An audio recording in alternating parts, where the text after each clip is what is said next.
Everything you were taught about ancient history is wrong. Not slightly wrong, completely wrong. And the proof has been sitting on the bottom of the ocean for 2,000 years. It's the spring of 1900. A small wooden boat rocks in the waters between Greece and Crete, near a tiny island called Antikythera. On board a crew of sponge divers. Men who make their living dropping into the deep, holding their breath, cutting sponges off rocks. It's dangerous work. The currents here are unpredictable. The depth can kill you, but they need the money. So they dive. One diver goes too deep. He drops past the point where light reaches, past the point where most men would turn back. And on the sea floor 60 meters down, he sees something. Not rocks, not sponges, a ship. He surfaces, tells the captain. They go back down, all of them this time. What they find stops them cold. Bronze arms, marble heads, glass, pottery, coins. The remains of a Roman cargo ship packed with treasure, sitting perfectly still on the bottom of the Aegean Sea. They had stumbled onto one of the greatest archaeological discoveries in history. But none of them knew it yet, because buried in the wreck, covered in 2,000 years of coral and sediment, was something that didn't belong. Something that would take over a century to understand. Something that would eventually force scientists to rewrite everything they thought they knew about the ancient world. The year was 65 BC, give or take a few decades. The ship had been sailing from the Greek island of Rhodes toward Rome. It was carrying luxury goods, statues, glassware, treasures for wealthy Romans who paid fortunes for fine Greek art. Rhodes at this time was the center of the known world's knowledge. Astronomers, mathematicians, engineers, the greatest minds of the ancient Mediterranean gathered there, men who understood the stars not as gods, but as mathematics. Men who tracked the planets with precision that wouldn't be matched again for over 1,000 years. The ship never made it to Rome. We don't know what happened, a storm, a navigational error, bad luck. What we know is that somewhere near the island of Antikythera, the ship went down, taking everything on board with it. For 2,000 years, nothing. Then in 1900, a sponge diver goes too deep. The Greek government sends a naval vessel to assist with the recovery. For the next year, divers risk their lives pulling objects off the seafloor. Marble statues, bronze figures, pottery, coins, jewelry. All of it extraordinary. But one piece, one small, encrusted, seemingly unremarkable lump of corroded bronze would eventually overshadow all of it. Nobody paid much attention to it at first. It was just a fragment, flat, roughly the size of a large book, covered in so much corrosion you couldn't see what it was.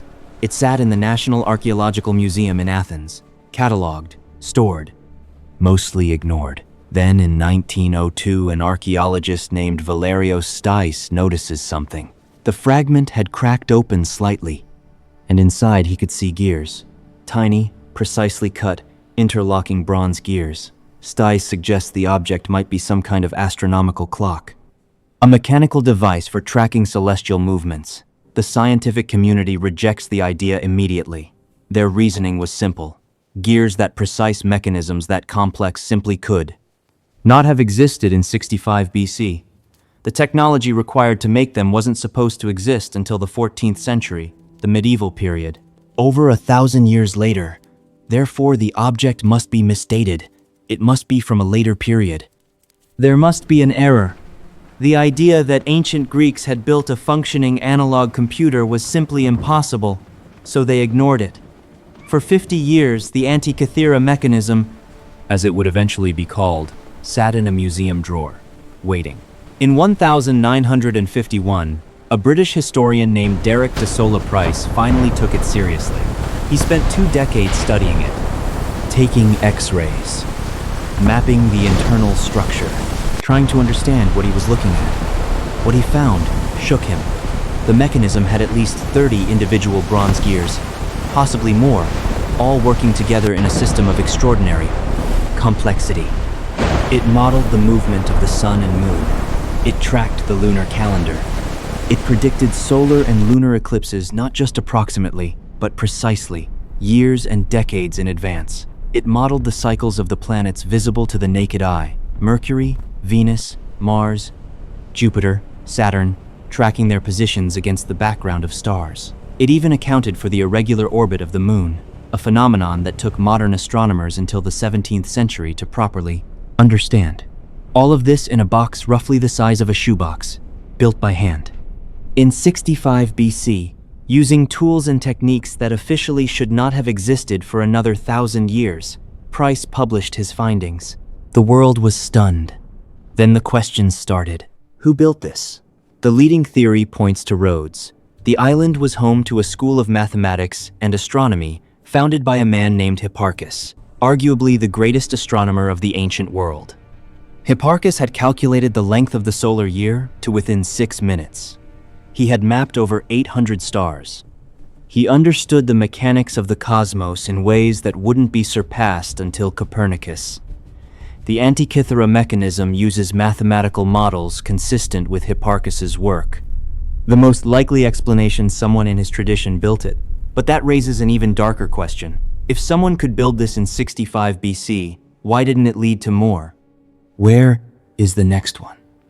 Where are the machines that should have followed the refinements, the improvements, the devices that build on this technology over the following centuries? There are none. The Antikythera mechanism is completely alone.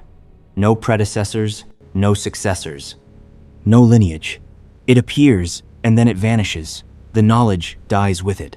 Some historians point to what happened next: the Roman conquest of Greece, the burning of the Library of Alexandria, the collapse of the network of scholars and institutions that had made something like this possible. Rome was powerful. Rome was organized. Rome built roads and aqueducts. But Rome was not curious in the same way. The Greek tradition of pure mathematics, of understanding the universe for the sake of understanding it, was slowly crushed under the weight of empire. The men who could have built the next Antikythera mechanism disappeared. Their students scattered, their libraries burned. Their knowledge was called dangerous, impractical, unnecessary. And so humanity lost 1,000 years. 1,000 years we could have spent building on what the Greeks already knew. 1,000 years of astronomy, of engineering, of understanding the cosmos simply erased. The Antikythera mechanism sits today in the National Archaeological Museum in Athens. Fragment F. The main piece is displayed behind glass. Most visitors walk past it without stopping. It looks like a rock, but inside that rock are 30 gears that prove the ancient world was smarter than we were told. Smarter, and then silenced. Someone built a computer 2,000 years ago. Someone understood the universe with a precision that wouldn't be matched for over a millennium. And then the people who could have changed history were erased. Their work sank to the bottom of the ocean. And we are only now beginning to understand what we lost. If history left this out of your textbook, now you know. Why? Subscribe, because the stories that matter most are always the ones they didn't teach you.